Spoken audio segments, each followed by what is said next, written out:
Bonjour Pierre-Jean Bengozi. Bonjour Jean-Philippe Denis. Pierre-Jean Bengozi, directeur de recherche émérite au CNRS et à l'École Polytechnique. Pierre-Jean Bengozi, ancien membre du collège de l'ARCEP, l'autorité de régulation des télécoms.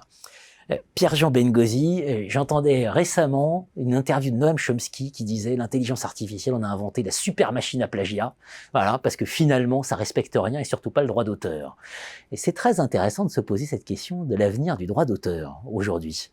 C'est intéressant de se poser la question du droit d'auteur, mais en même temps, c'est aussi intéressant de le resituer.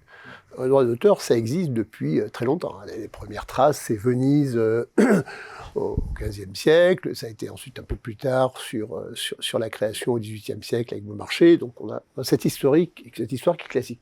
Mais ce qu'il faut bien avoir en tête, avant même de parler de l'IA, c'est que le droit d'auteur lui-même, il n'est pas aujourd'hui appliqué de la même façon et aussi systématiquement dans tous les secteurs de la culture et de la création.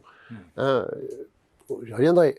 D'abord parce qu'il y a certains secteurs où on ne connaît même pas les auteurs. Si je vous dis qui est Eiji Aonomura, qui est Shigeru Miyamoto, aucune idée. Voilà, il y a peut-être quelques Je plaide l'inculture. Voilà, que connaîtront.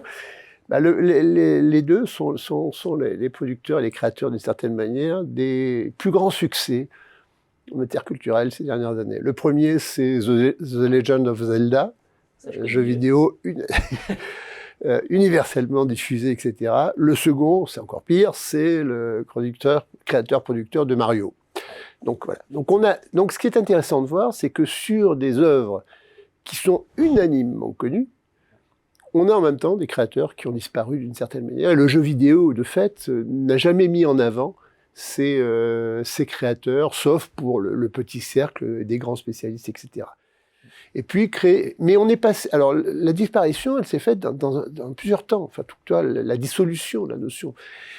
La première remise en cause profonde, elle a été faite il y a quelques dizaines d'années, en particulier derrière Disney. On parlait de l'amendement Disney aux États-Unis, parce que quand finalement on a acté le fait que les créateurs n'étaient plus simplement des individus, mais étaient des entreprises, étaient des organisations, des collectifs.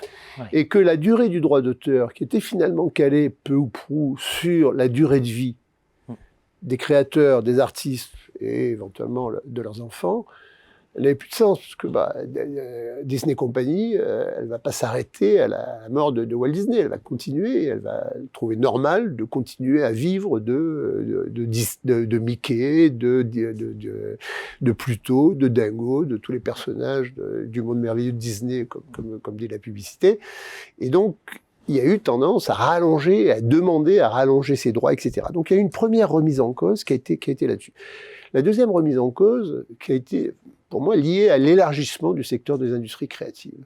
Tant qu'on était sur les secteurs culturels traditionnels, la musique, la peinture, l'édition, la musique, etc., on restait sur une vision du créateur qui est bien identifiée.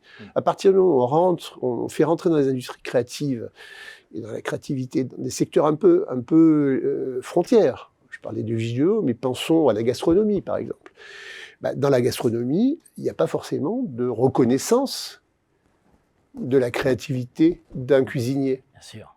La remise en cause qu'amène l'intelligence artificielle, pour reprendre le début de notre entretien, il est d'un autre ordre. Il est d'un autre ordre parce qu'en fait, c'est l'IA générative, où il n'y a même plus de créateurs identifiables.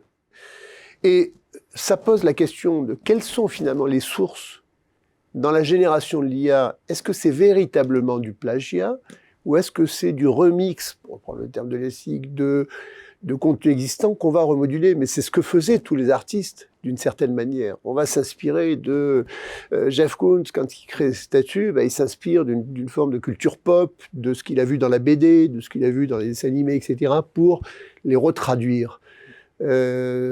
Donc on pourrait prendre tous les exemples, de savoir cette recréation à partir d'un fond commun. C'est presque ce que faisaient les artistes. Aujourd'hui, c'est automatisé. Est-ce qu'on peut parler de plagiat pour autant?